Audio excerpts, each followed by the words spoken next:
Okay, so Happenstance Journal Project, Phase 2, Backgrounds, Day 4. Colors are black and white, and I've already done a little bit of prep. Alright, so let's get straight into what I've done. Because I want to make this one short for y'all, it's not going to be short for me because I'm still working on the art studio redo, and I wanted something that, just like the others, I could pop in, play a little bit, pop out.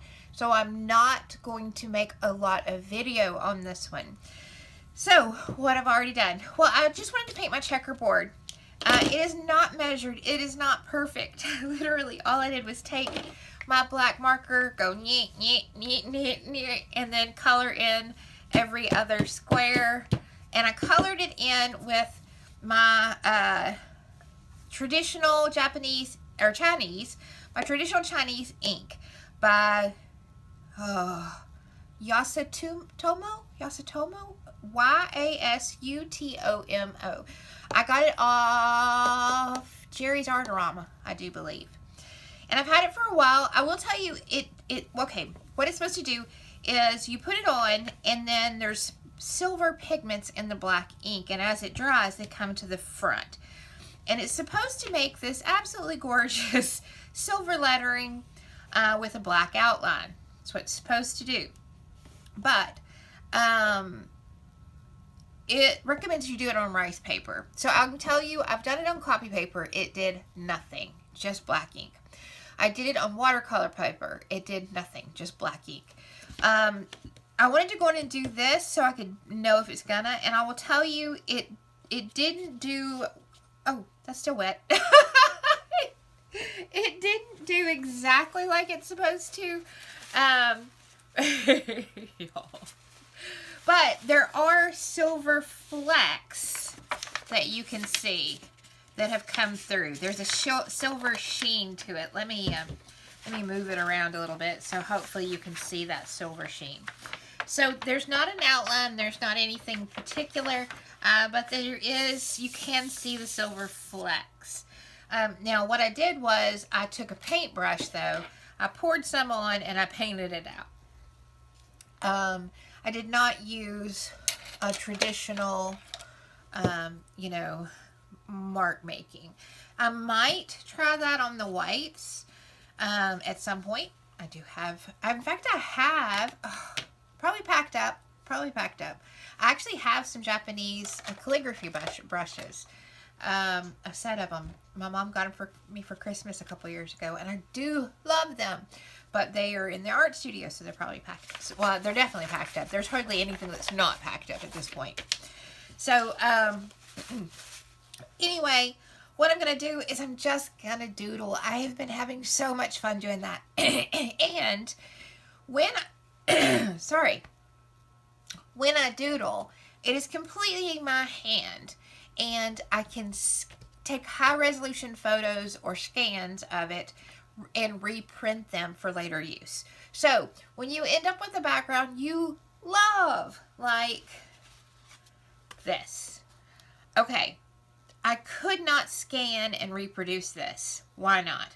Well, there's scrapbook paper there, there, there, there, there, there, there,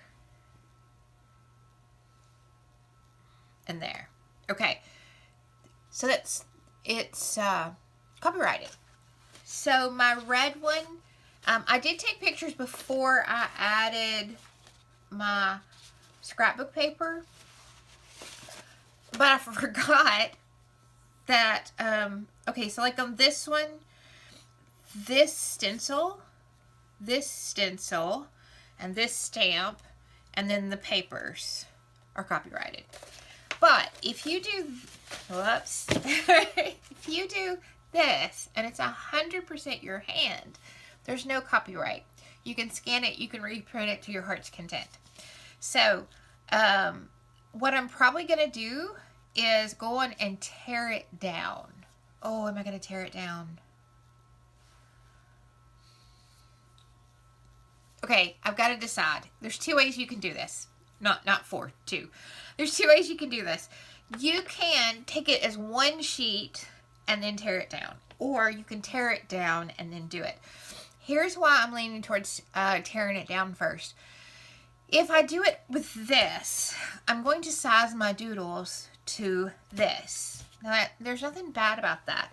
Because what I could do is doodle on this, tear it down, and then doodle it again into smaller doodles. Ooh, I actually like that idea. That's probably going to be my winner. So do large doodles for this size page, tear it down, and then doodle them again smaller. Ooh, that would be very interesting. Let's try it. Okay, so that being said, I am literally just going to do doodles. But now I need big doodles because I want to be able to doodle in them. So let's just do the first square. And I'm going to do it with this ink right here. And I'm going to do it directly onto the paper with this. So I'm just going to do... Oh, this is the one that's almost empty. Okay, let me swap jars.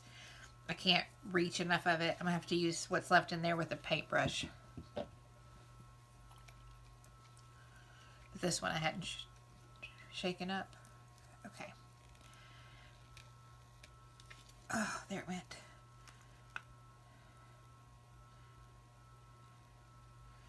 All right, so...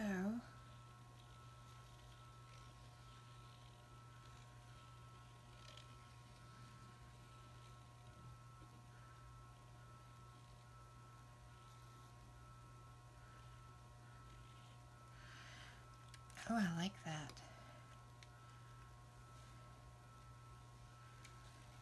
So if I do this, this will be fairly quick because my doodles are very large.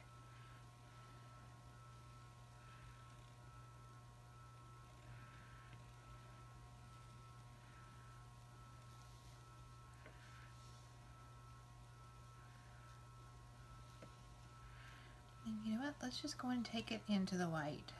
Why not? Okay. Then right here.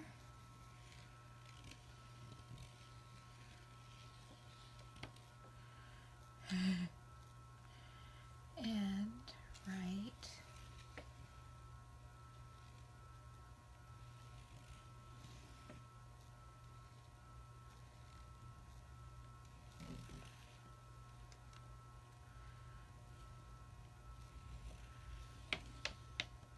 there.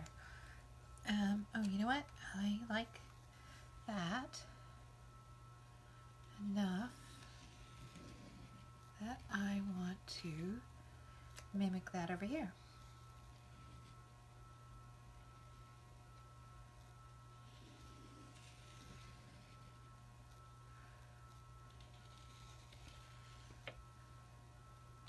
Okay. There's bubbles. Let's just take this palette knife and see about popping them.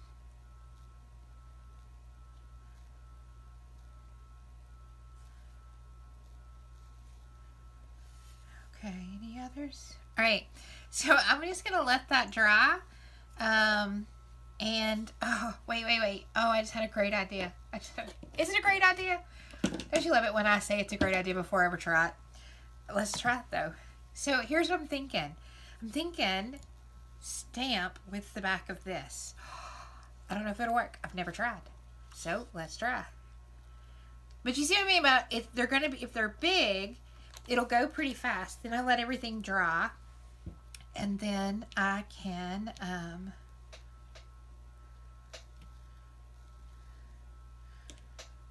doodle again.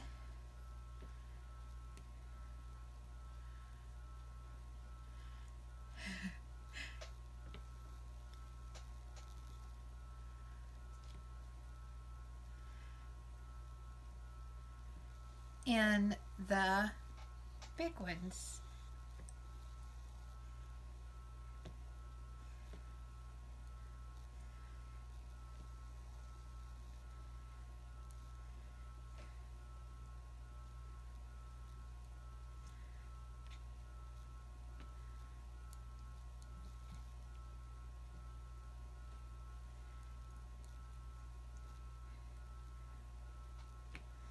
Okay.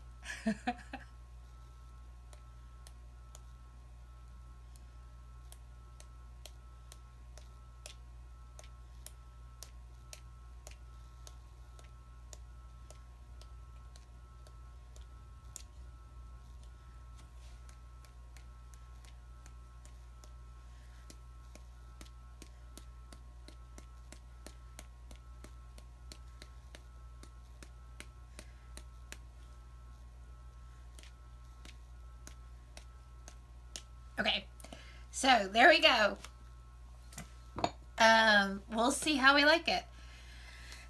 So that's what I'm going to do. I'm going to do big doodles and then let them dry. And then I'll come back and do big doodles and let them dry. And when the whole page is full of big doodles, then I'm going to tear it down. Just like I tore these down. So I'll do that off camera. Tear them down to the exact same size. And then we'll put smaller doodles, maybe, in the big doodles. We'll see how that works. I'm not sure this one, although a pattern in the ring would be cool. These definitely should lend themselves to a good doodle. But I'm also thinking, well, it's black and white. So yes, I'm going to stick to black and white. But anyway, we'll see how many layers we can do this. And it look cool. It may not look cool. It may look like crap. But here's the thing. If it looks like crap, it'll be easy to cover when we get to the last phase. All right, y'all. I'm going to let this dry. And then I will pop in and out. When I finish all the big doodles, I'll cut back, give you a shot of it before I tear it down. And then I'll pop in and out as I do the little doodles. If anybody's just bored today, you're more than welcome to come help redo an art studio. Bye, y'all. Back in a little while. Hey, everybody. Okay, so I forgot that I was supposed to be filming for you. It's first thing in the morning. I came in here and decided I loved them, and I went on and tore them down, and I started inking them. And I'm not going to put the small doodles. I love the big doodles. I even like that I smushed that one a little bit. I put my hand in it when it was still wet, and then tried to get it up with a baby wipe. I made it even worse, but I still kind of like it. These are backgrounds. I do want to put something over them, so I've decided I like them just the way they are. If you don't love yours, feel free to add small doodles, because what I was going to do, here, I'll show you right up here in this corner, because that'll probably show. What I was going to do is take my white pen and add small doodles in the big splotches, like this. And I don't hate it. I don't hate it. I mean, it's still very cute. But actually, I kind of really like it. Y'all, this is how I end up with these really complex backgrounds that I don't want to cover up. Because now I'm like, I really do kind of like that. But anyway, I think I do love them just the way they are. I think I'm going to clean this back up a little bit, though.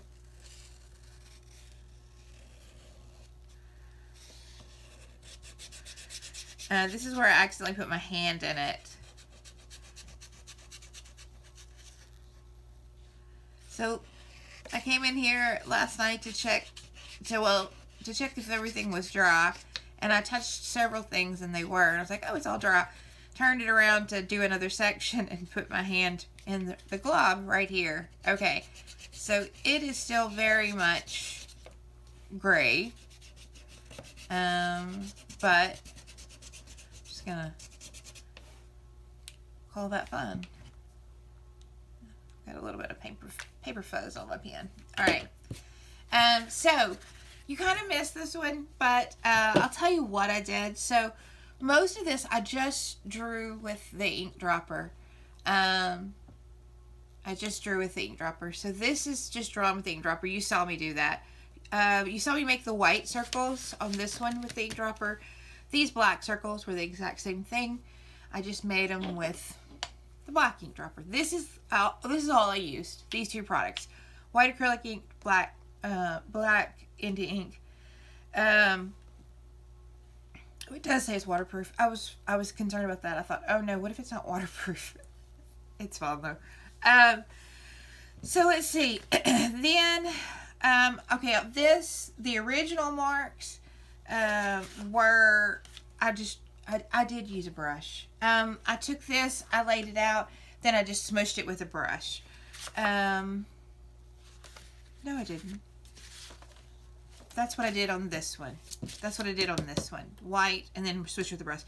This one, I took the palette knife, the back of my palette knife, and I stamped the back of the palette knife for these. Well, I also did them for these. But I still had paint left, so I did smears. And I guess the top of those, yep, the top of those smears are here and in my scrap pile. Because this didn't have any collage, it is very lightweight, so I just went on and put it in, cut it down and put it in my scrap bowl. So anyway, this was the Montana marker, so I did use it for stamping. I stamped it here, and I stamped it here. So I guess I used 3 products. It was very, very relaxing, very meditative. It was messy. I mean, I had this all over my arms. Because when you draw with the dropper, you use a lot of the ink, and it's very wet, and it's wet for a while. So I would get it where I was just getting myself into a mess, and I'd be like, okay, you've got to leave. I also did splatters, and I just did them off the dropper. I just hit the dropper. This is just drawn with the ink stopper. So big doodles. I had told you yesterday I was going to put little doodles in it. I think I just said this. Y'all literally just woke up. But while I love them, and if you want to add more doodles to yours, like, here's what I was thinking. Like, all this big black space would be a great place to come in and just put some kind of mark. And it is a great place to come in and put some kind of mark. But what I'll also say is, that's how I end up not wanting to cover up my backgrounds. So, I'm going to love them just as they are. And I will take pictures and put at the end so that you can actually see them. This one really would have been fast had I done it all at one sitting, or dried it in between. Because, I mean, you saw me do this mark. Oh, which ones did y'all see me do? Alright, I know you saw me do these 2 marks. I can't remember if you saw me do any of the others, because I haven't edited that part of the video yet. Because literally all I've been doing is the art studio. The art studio redo is going great, I will say. Wait, is that the ones with the marks? No. Those 2 have marks. I'm trying to keep from putting wet, dry on wet. The art studio is going great. I have too much stuff that I'm going to have to get rid of some stuff. But I'm also, I've rearranged furniture. All the furniture's back in the office where I want it, except for my work desk. And it's going to go in the middle of the room. And right now there's so there's stuff in the middle of the room that there's just no room for it. So anyway, here is your day. Oh, I didn't even do your thing. Is it day 4? Yeah. Oh, I did it on the other one. Y'all, I'm not kidding. I am barely getting any sleep trying to get everything done in this 1 week. So yes, this is the second half of the video. Y'all. Bye.